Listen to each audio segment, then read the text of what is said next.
श्री शिवाय नमस्तुभम। हर हर महादेव। दोस्तों, आप सभी लोग जानते हैं कि 3 जनवरी 2025 पड़ रही है पौष महीने की विनायक चतुर्थी, जो बहुत ही खास और दोस्तों यह वह तिथि है जो कि पौष महीने में शुक्रवार को पड़ रही है। तो इस दिन का महत्व और भी अधिक बढ़ जाता है। पूज्य गुरुजी ने कहा है कि अगर कभी भी मौका लग जाए और पौष महीने की विनायक चतुर्थी शुक्रवार को पड़ जाए तो इस दिन आपको 11 गेहूं के दाने वाला उपाय जरूर करना चाहिए, क्योंकि ऐसा शुभ संयोग बहुत ही कम आता है। और दोस्तों, इस दिन किया जाने वाला पंडित जी द्वारा बताया गया 11 गेहूं के दाने वाला उपाय आप लोगों को जरूर करना चाहिए। और अगर आप लोगों ने इस उपाय को नहीं किया है या किसी कारणवश नहीं कर पाए हो तो विनायक चतुर्थी के दिन इस उपाय से मत चूकना। देखिए दोस्तों, यह दिन इतना खास होता है, इतना महत्वपूर्ण होता है। देखा गया है कभी कभी बड़े बड़े पूजा पाठ अनुष्ठान से जो मनोकामना पूर्ण नहीं होती है, वह पौष महीने के शुक्रवार के एक दिन छोटे से उपाय करने से ही आपकी मनोकामना पूर्ण हो जाती है। देखिए, इस उपाय के लिए आपको 11 गेहूं के दाने आपको लेने हैं। 11 दाने लेने के बाद आपको जरूरत होगी चावल के दानों की। 11 चावल के दाने और 11 गेहूं के दाने। और चावल के दाने खंडित नहीं होने चाहिए। अब आप कहेंगे भैया गेहूं कहाँ से लेने? देखो, आपको किसी भी किराना स्टोर पर गेहूं के दाने मिल जाएंगे। 11 गेहूं 11 चावल के दाने लेने हैं। साथ ही साथ आपको एक तांबे का लोटा लेना है और उस तांबे के लोटे में आपको जल भरना है। जल आपका खुद के घर का होना चाहिए, मंदिर का नहीं लेना हो। अब यह सब सामग्री लेकर पहुंच जाएंगे महादेव के शिवलिंग के पास शाम के टाइम पे प्रदोष काल में। देखो, जब आप यह उपाय कर रहे हो तो अपना मुख रखना उत्तर दिशा की तरफ है।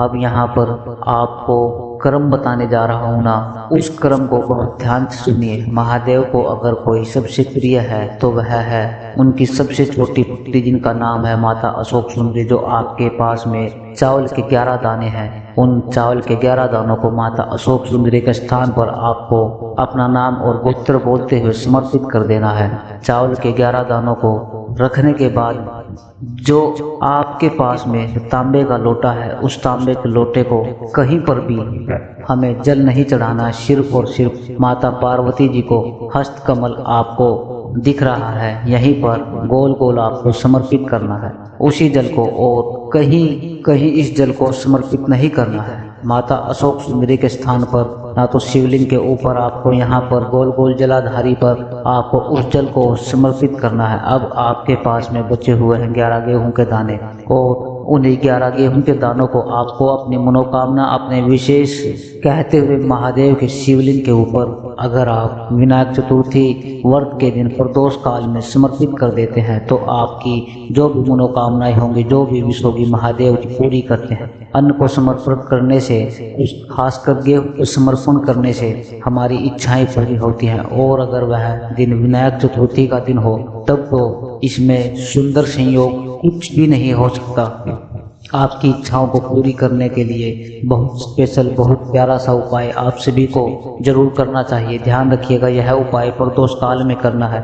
देखो, गुरु जी ने कहा है भगवान शिव के शिवलिंग पर 33 कोटि देवी देवताओं का वास होता है। अगर हम शिवलिंग के सामने कुछ भी उपाय करते हैं तो हमारे सभी देवी देवता हमसे खुश हो जाते हैं। यह उपाय आपको अवश्य करना है। देखो, सुबह के टाइम नहीं कर सकते, ठीक है। अब बात करते हैं अगले उपाय की। देखिए, इस उपाय के लिए आपको 2 दीपक लेने होंगे।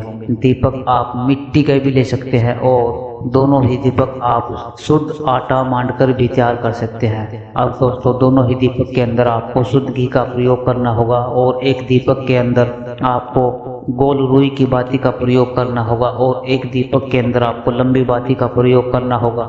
लंबी बाती वाले दीपक के अंदर आप मोली वाला जो धागा आता है कलावा, उसकी बाती का प्रयोग भी कर सकते हैं। आप लंबी बाती वाले दीपक के अंदर कर सकते हैं। देखिए, 2 दीपक वाला यह चमत्कारी उपाय केवल शुक्रवार की रात्रि को ही किया जाता है, इसलिए आपको इस उपाय को बहुत ही ध्यान से समझना है। इसी के साथ में आपको एक चुटकी काले तिल के दाने लेना है और इसी के साथ में आपको मात्र 1 चुटकी हल्दी भी लेनी होगी। अब दोस्तों, यह सामग्री लेकर के आपको रात्रि के समय पहुंच जाना है अपने घर। जहां कहीं भी तुलसी का पौधा, माता तुलसी का निवास स्थान है, वहां पर दोस्तों सबसे पहले तो आपके पास जो गोल बाती का दीपक है उसे आपके तुलसी जी के वहां पर प्रज्वलित कर देना है। दीपक को प्रज्वलित करते समय आपको ओम नमो भगवते वासुदेवाय इस मंत्र का 11 बार जाप कर लेना है। अब देखिए दोस्तों, आप जो एक चुटकी काले तिल के दाने लेकर के आए हैं उन्हें आपको अपने सीधे हाथ में रखना है और जो आपने गोल बाती वाला दीपक प्रज्वलित किया है माता तुलसी के वहां पर, उसके ऊपर से आपको इन एक चुटकी काले तिल को घड़ी की दिशा में घुमाना है। आपको अपना नाम और अपना गोत्र बोल देना है और फिर आपको इन काले तिल को उसे जलते हुए दीपक के अंदर डाल देना है। देखिए काले तिल भगवान विष्णु के सीने से उत्पन्न हुए हैं और जब भी हम यह दीपक की रात्रि में प्रज्वलित करते हैं तो इससे हमें हमारे कर्ज में राहत मिलती है, हमारे जीवन में धन प्राप्ति के नए नए मार्ग खुलते हैं। हमारा अगर कोई भी कार्य रुका हुआ है तो वह भी परिपूर्ण होता है। देखिए गोल बाती का जो दीपक विशेषकर हम माता तुलसी के वहां पर भगवान विष्णु और माता लक्ष्मी के निमित्त प्रज्वलित करते हैं। इस प्रकार से आपको यह दीपक प्रज्वलित कर देना है। अब जो आपके पास लंबी बाती का दीपक है, एक चुटकी हल्दी है, तो इसे आपको लेकर के पहुंचना है अपने घर के मंदिर में। आपके घर के मंदिर में माता लक्ष्मी जी की जो प्रतिमा है,